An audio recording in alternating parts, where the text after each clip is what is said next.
Petite vidéo complémentaire sur la création du plan comptable.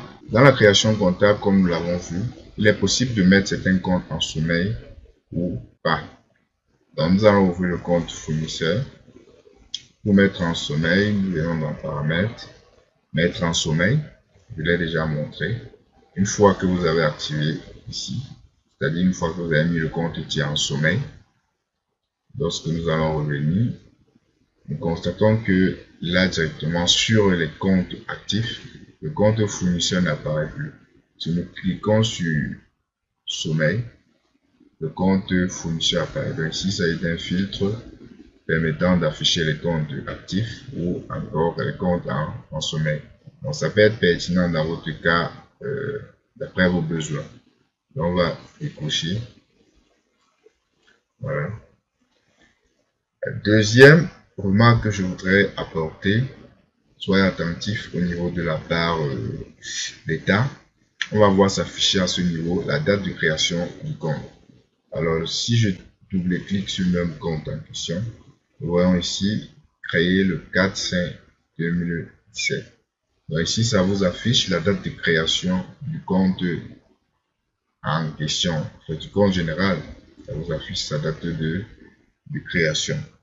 Donc ensuite nous allons voir la fonction atteindre. Nous fermons d'abord le plan comptable. Cette fonction là que nous n'avons pas utilisée depuis. Cette fonction se trouve ici au niveau de la barre d'outils.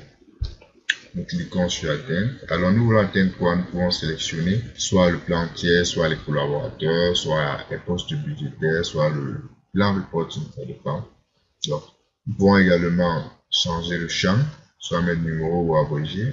Commencer par ou égal à. Voilà. Ici, nous avons dit que le champ c'est le numéro. Nous voulons peut-être atteindre le compte 601. Nous choisissons ici soit atteindre et ouvrir l'élément, soit atteindre l'élément de la liste simplement. Mais ici, nous allons ouvrir le compte. OK. Directement, le compte 601 s'affiche dessous. Donc, nous pouvons également, à partir d'ici, là, changer le champ et le mettre sur abrégé. Là, vous pouvez mettre achat et hop. Notre compte 601 s'affiche parce que c'est ce que nous avons mis au niveau de l'abrégé. Ensuite, nous allons voir comment appeler un compte tiers à partir d'un raccourci. Donc, comment appeler un compte tiers à partir d'un raccourci. Donc, je vais venir ici sur structure, plan comptable. Je vais ouvrir le compte publicité. Je vais mettre comme raccourci là P. Voilà. OK. Le raccourci clavier va s'utiliser dans le module suivant que nous allons aborder tout à l'heure. On va ouvrir déjà ici un journal de saisie. La période de janvier.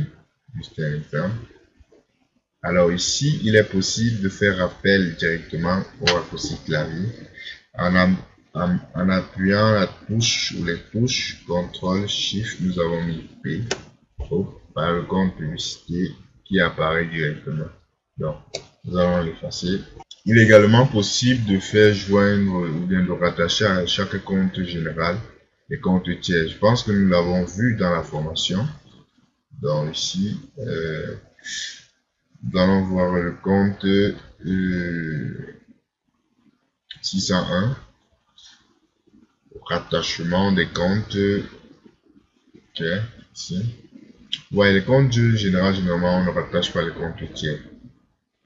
Il n'y a pas de compte tiers à rattacher, mais si vous trouvez la nécessité, allez-y. Alors, nous allons également ouvrir le compte 411. Vous allez voir qu'ici c'est différent. Nous n'avons pas rattaché ici, mais automatiquement, lorsque nous étions dans la création des tiers, nous avons rattaché certains tiers. Automatiquement, le compte collectif client rattache ça dans son compte principal.